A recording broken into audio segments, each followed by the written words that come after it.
ladies and gentlemen. The story you are about to hear is true. The names have been changed to protect the innocent. Dragnet.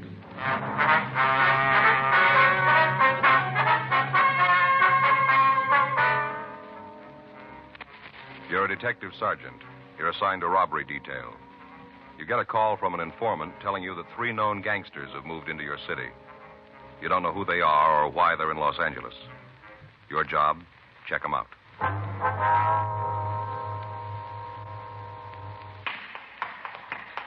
It was Wednesday, August 4th. It was warm in Los Angeles. We were working the day watch out of robbery detail. My partner's Frank Smith. The boss is Chief of Detectives Thad Brown. My name's Friday.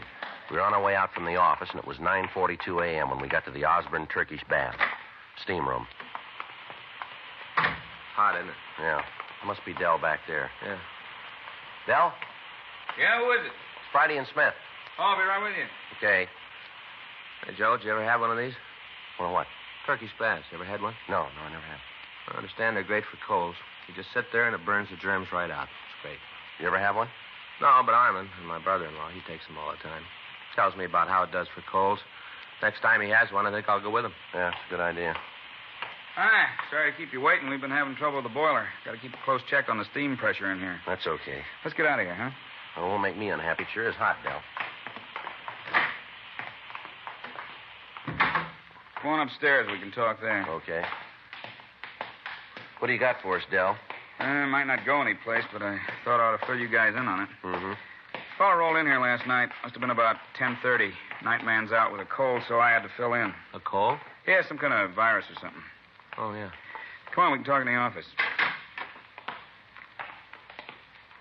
Sit down. You mind if I go over some of these bills while we talk? No, go ahead. Well, this bimbo pulls in here last night, really carrying a load. I registered him and had Jimmy take him upstairs. Guy's kind of loud, rolling all over the place. I wanted to get him upstairs to a room, figuring he'd sack out, and we wouldn't hear no more from him. Yeah. Well, he had a different idea. A couple minutes later, he comes downstairs, wants to know what's going on. What do you mean? Wants to know where the steam room is. Says he's not going to sit in the little room all night. He paid for a steam bath. That's what he wants. Yeah. When he starts to talk about his high-powered friends and this deal they're out to pull, I kind of figure there's something wrong. He tell you who the friends were? No, not right now. Just mentioned a guy named Bud. Kept talking how Bud was going to be sore at him because he got drunk. Must have said it 100 times. How Bud was going to be real sore. Sounded to me like this Bud is the big man in the deal. I see. No idea what the deal is, though, huh? No, most he said was that when they left town, they were all going to have a lot of money. More money than I'd ever seen. You got the name on this guy? Oh, here's the register here. Let's see. Yeah, you can see right here. Vernon Carmichael, Los Angeles. Didn't give an address, huh? Once he mentioned he had to meet Bud at a hotel down on South Flower. Didn't say which one, though. Well, Flower's a long street, Dell. That doesn't help much. Didn't give you any ideas at all of what the deal was going to be, huh? No, must be a good one, though. Why'd you say that? Well, when I took him up to his room last night, I could see his clothes hanging on a chair. Yeah. On top of his coat, he had a shoulder holster. Looked like a .45 automatic in it. The way I look at it, a guy that's carrying that kind of muscle is figuring on scoring heavy. Did you make any phone calls while he was here? No. Anybody had the room since he left? No, I told the cleanup man to leave it alone. Figure you'd want to go over it. It's a good idea. What time did you leave this morning? Jimmy says it was about 7:30. I figured sure he'd sleep most of the morning. If I'd have known he was going to leave that early, I'd have called you last night. Mm-hmm. Well, we better take a look at that room, Dell. Might be able to come up with something that'll tell us who he is. I got something else for you. Yeah, what's that? I mentioned this Carmichael to Jimmy last night. Told him that I thought there was something wrong. Yeah? The reason the guy left so early is that he got a call from somebody. Guess it's the guy that picked him up. Did this Jimmy see who it was? No, did the next best thing, though. Yeah, what's that? Got the license number of the car.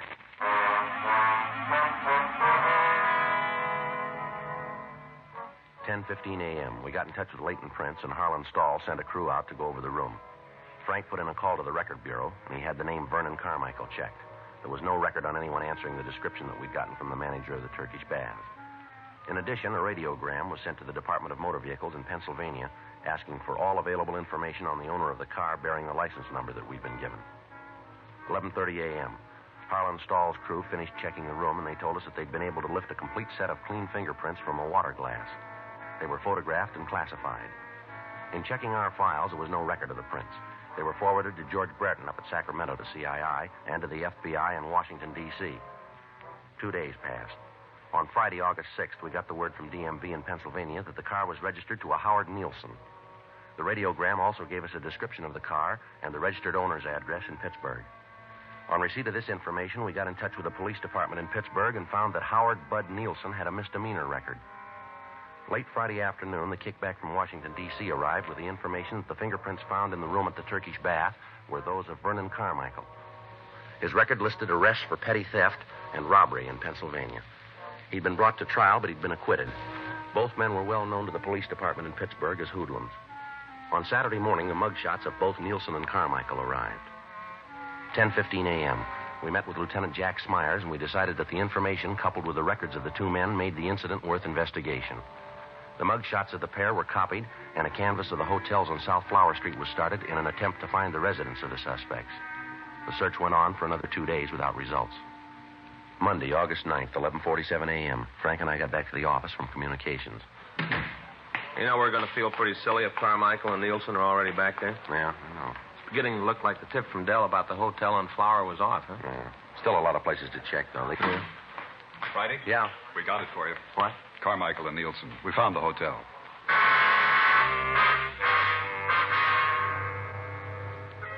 At 10:30 that morning, officers Murphy and Rafferty had gotten the first affirmative answer to their questions about the suspects. A room clerk in a small hotel at the corner of South Flower Street and Bunker Hill Avenue had recognized the mugshots of Carmichael and Nielsen.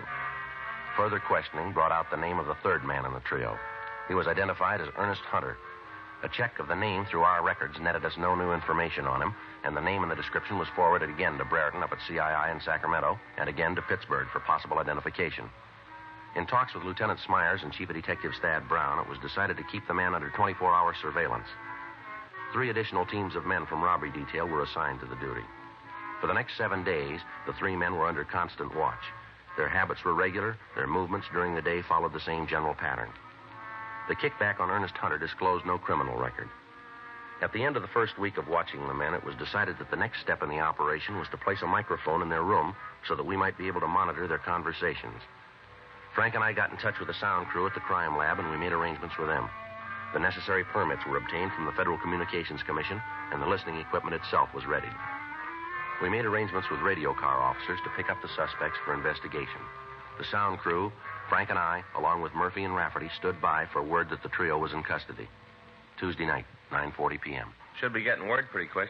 Yeah. Red 2 to Red 1. Red 2 to Red 1. Come in, Red 1. That's Murph. Yeah. Red 1 to Red 2. Come in, Red 2. Any word yet? Over. No, not yet. We're all set in the manager's apartment. Monitored outpost 1. Monitored outpost 1. Come in, outpost 1. Sounds like they got him. Yeah, you want to take it? Yeah. Stand by, Red 3. Outpost 1 to monitor.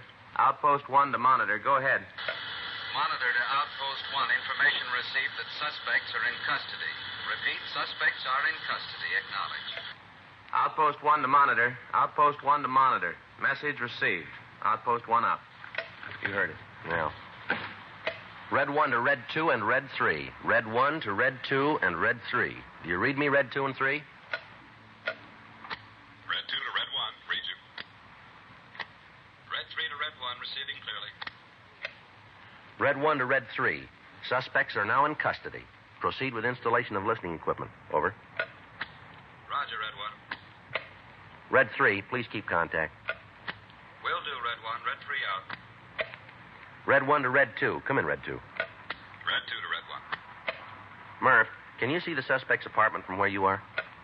Not good, Joe. It's down the hall and around the corner. First door. Over. Red 1 to Red 3. Come in, Red 3. Red 3 to Red 1. Are you in the apartment yet? Yeah, Joe. We're just starting to install the bug. Is there a radio in the room? Yeah, a small table model. It's on the nightstand next to the bed. Can you fix that before you leave? Yeah, I'll pull one of the wires so it won't work. Good. Where are you putting the bug? We're laying it under the edge of the carpet near the door to the kitchen. Should be able to pick up the whole room from there. Well, there's nothing to do now until we get it finished, huh? Yeah. We got the recorder all set up? Yeah, it's in the room. Sound crew came in this afternoon and made the installation on it. You know how to work it? Yeah, I think so. Jack checked me out on it. It's pretty simple. Just like playing a piano. Press a key and away it goes. Well, I hope you got it. I've always had trouble with them. Last time out, I wanted to rewind one of the spools and listen to something. Ended up erasing everything we had. Yes, I remember that very well. I was afraid you would.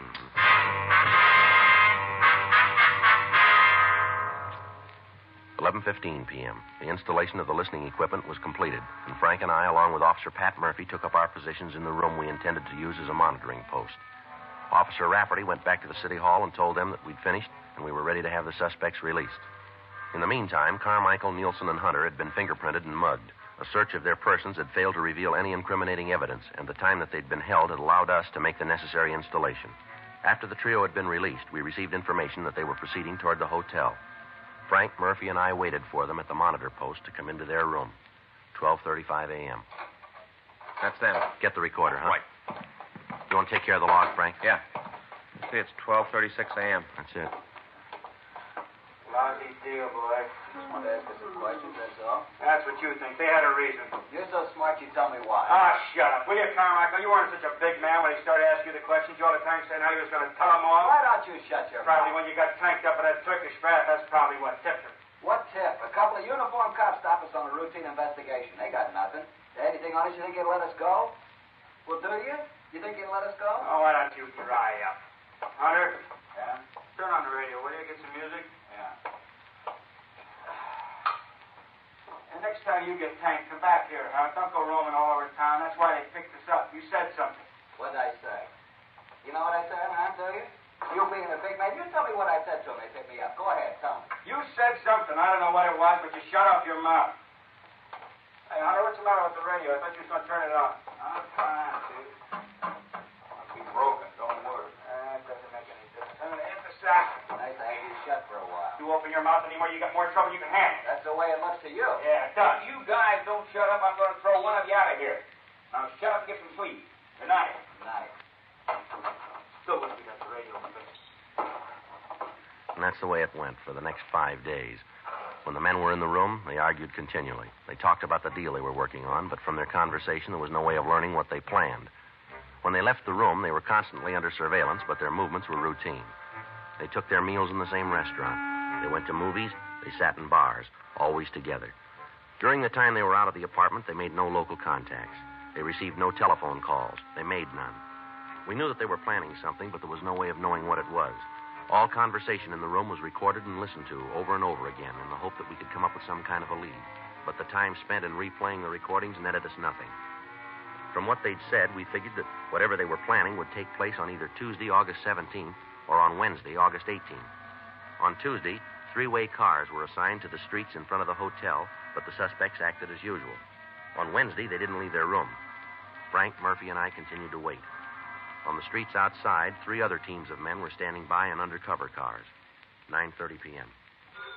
That's their telephone. Get the recorder, Murph. Yeah. 9:31 p.m. Yeah. I'll get it. Hello? Yeah. When? Right. Okay, we'll leave right now. Yep. What? Yeah, that's the word we got. Right, we'll see you in about 30 minutes. Right. Hey, how are we going to know you? Yeah. Mm-hmm. Yeah, I got it, right. Hey, who was that? The contact? Yeah. The stuff just got in. We're supposed to pick it up right away. Oh, looks like maybe we got to work now. It's too soon for me. Let's go. That's it. Come on, let's get out. I'll get it out. Outpost 1 to units 1K89, 1K88, 1K87. Suspects are leaving room. Suspects are leaving room. Outpost 1 out. All right, let's go. I wish we knew what it was. Sounds like it might be narcotics. Well, it could be. Doesn't make a lot of difference, does it? Yeah? At least we know it's something.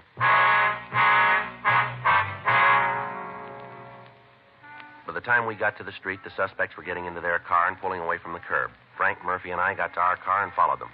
They drove down South Flower to the corner of Palm Drive and turned left. 3 blocks further, they pulled into a gas station and apparently asked directions. They turned south on Broadway and drove about a mile. At Santa Barbara Avenue, they turned left again and drove 3 blocks. They stopped and parked the car in front of a small bar. We informed the other units of the activity and asked them to stand by in the area. Carmichael got out of the car and entered the bar.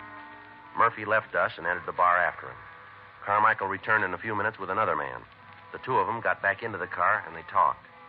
At the end of that time, all 4 of the men got out of the automobile and then they entered the bar. Shortly after that, Carmichael, Nielsen, and Hunter walked out of the place.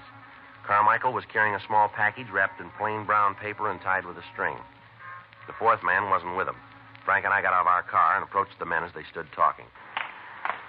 All right, hold it up, police officers. Over there. Put your hands up on that wall. What's going on? Get your hands up there. Frank, you want to check in the package? Yeah. Keep your hands on that wall. Lousy deal. I hope you're happy, Carmichael. I hope you're real happy. What are you talking about? I've got to lay this one to you. You really took care of this. Stand still and keep quiet. How about it, Frank? I don't know. What do you mean? Where's money? $20 bills. Must be $15,000, $20,000 worth. Queer? As far as I can tell, it's good. Where's that put us? Well, there's $20,000 here. Yeah. Let's find out where they got it.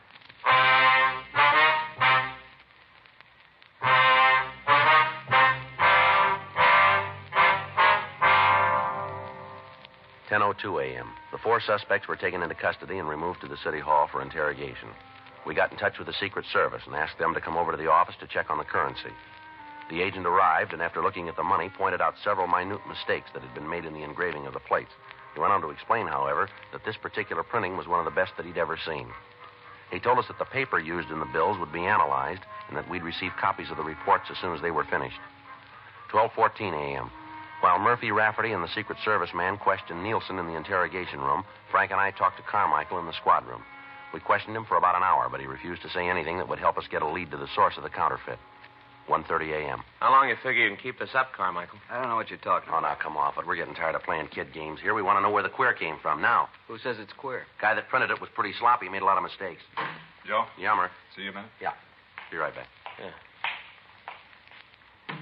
How you doing? Nothing. Nielsen won't say a word. Gives it to us that he didn't know what was going on. Says he just went out there to pick up a package. They say who they were running the errand for? Well, tells us just he went along for the ride. The whole thing was Carmichael's idea. Mm-hmm. We thought maybe we'd go to work on Hunter, see what we can get from him. Okay. You going to stick with Carmichael? Yeah, I guess so. From what we heard in the room, if there's going to be a break, I got a hunch it's going to come from him. Okay. You got anything, let us know, huh? Right away. Oh, the big man's back again. Your friend there tell you all about it? No, but yours did. Nielsen just laid the whole thing in your lap. You're kidding. You want to talk to him? What'd he say? The way he tells it, he was just along for the ride. You're the big wheel in the whole thing. He said that? I said you could talk to him if you want to. Well, he ain't going to make it. He ain't going to lay it on me. You want to tell us your side of it? Yeah, I'll tell you the way it happened. That lousy bum. How do you like that, him saying I'm the wheel? I'll tell you. All right, now where'd the queer come from? I don't know. I thought you were going to tell us. I'm doing that. I really don't know where it came from. You turn up with $20,000 in $20 bills, and you ask us to believe that you don't know where it was printed. I'm not asking you anything. I'm telling you what I know. That's it. Well, tell us about your part. Nielsen, Hunter, and me were approached in Pittsburgh. By who? I don't know. We're going that way again, huh? All right, so you don't believe me. That's the way it happened. The guy who approached you just walked up and said, here's $20,000, just like that, huh? No, the deal was that Nielsen, Hunter, and me were supposed to come out here. We were supposed to check into a hotel and wait for a call. Guy who called us would have the queer. He'd turn it over to us and we'd pass it. You bought the counterfeit? Yeah. What'd you pay for it? 2.5. For $20? Yeah, 2.5 for 20. You paid the other man we picked up? Yeah, we gave him $2,500. You ever seen the man before? What? The man you bought the queer from. Do you know him? No, never saw him before. He's not the man who made the original contact in Pittsburgh. No, a guy back east was an old man. How old? I don't know, maybe 55, 60, around in there. Not the fellow you met tonight. I told you that before. It's not the same man. Hear him use a name of any kind? No. He said just to call him Pop, that's all. Pop. Give us a description of this man, Pop. What's in it for me? Well, what do you got now? Nothing. All right, it'll stay that way. You're in big trouble, Carmichael. If you're smart at all, you're going to cop out to the whole thing and cooperate with us. That lousy Nielsen, him all the time yelling about how it was all set, all the time saying we had it made. Sure, I'll go with you. I just want to see Nielsen get his, that's all. Just want to see him get his. We're going to want you to look at some pictures, too. I told you I'd go the route. You just tell me what you want to know. If I got the answer, so have you. All right. What'd he tell you? What? That lousy Nielsen. What'd he tell you about how it happened? He tell you the way I did? He tell it that way? Pretty much, yeah. Sure, that's the way it happened. Can't be told any other way. Yeah, well, Nielsen might give you an argument there.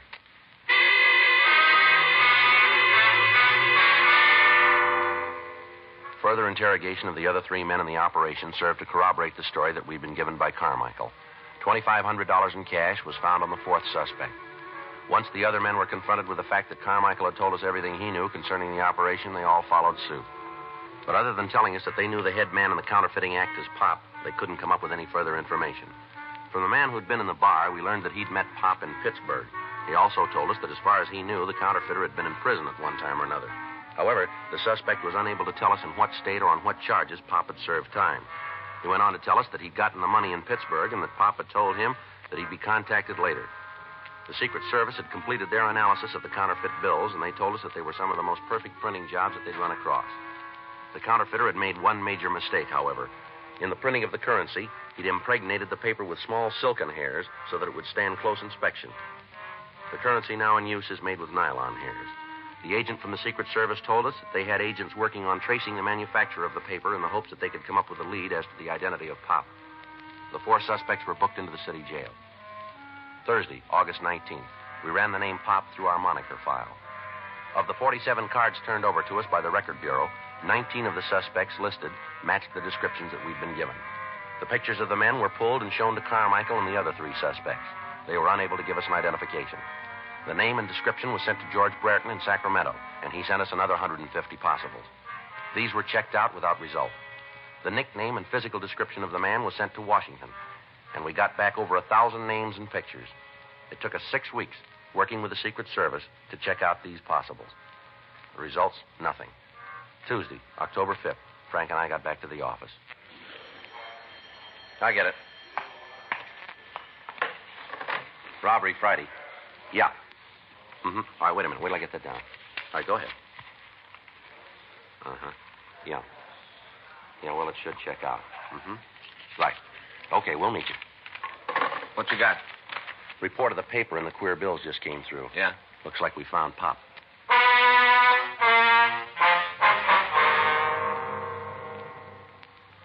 In checking the manufacturers of paper similar to that used in the counterfeit $20 bills, the Secret Service had come up with the name of a small print shop in the eastern section of Los Angeles. The paper used was of an unusual type, and there were not many orders for it. This particular shop had ordered large quantities of it in the past and was continuing to use it. In checking out the name of the man on the order blanks, the Secret Service had found that he'd been convicted of robbery and had served a term in the federal penitentiary in Atlanta. He'd been released and had come to California and opened a small print shop. We spent the next 2 days checking the suspect out. His name was given as Stanley Jackson, age 47. For the next week, the print shop and Jackson himself were kept under constant surveillance.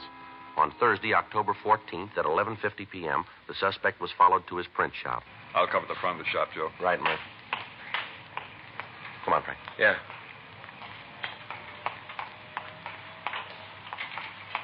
Joe? Yeah. Sounds like a press, doesn't it? Yeah. Come on. The back door's around here. You see what's going on in there? No. It's got the windows all painted over. What do you figure? Well, it doesn't leave us with a lot of choice. If we go in and he's not printing counterfeit, we're going to make him so hinky that we might never nail him. Yeah. If we don't go in, he might get rid of the plates, and we're in trouble there, too. Yeah, like I said, we haven't got much choice, have we? All right, let's go. What's going on? What are you doing in Police here? officers, you're under arrest. You want to check the press, Frank? You got no right to come in here like this. I know my rights. You haven't got a warrant. You've got no right to act like this. You want to kill it, Frank? I got it. Yeah, the plates are in the press, Joe. Doing the green overlay. Take a look. You haven't got any right touching those. They're mine. They belong to me, mister. Where'd you get the plates, Jackson? They're good, aren't they, mister? The very best. Where'd you get them? Made them? Made them myself. Where'd you learn engraving? In prison. When they sent me to prison, I learned all about engraving. Real engraving. Not photo process, but the real thing. Finest plates I've ever seen. The best. Beautiful money, isn't it? Best I've ever seen. Fool anybody. Did it all myself. Pass it anywhere. Fool anybody, anywhere. Yeah. Just look at it, mister. That's a genuine article, isn't it? Real money. It's perfect. Absolutely perfect, mister. No, you're wrong there. The government didn't print it.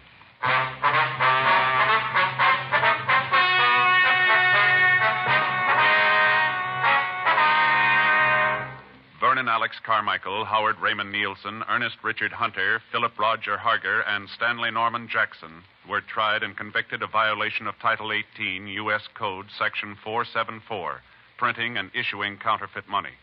Violation of this title is punishable by a fine of $5,000 and imprisonment in a federal penitentiary for a period not to exceed 15 years. You have just heard Dragnet, the authentic story of your police force in action, and starring Jack Webb, a presentation of the United States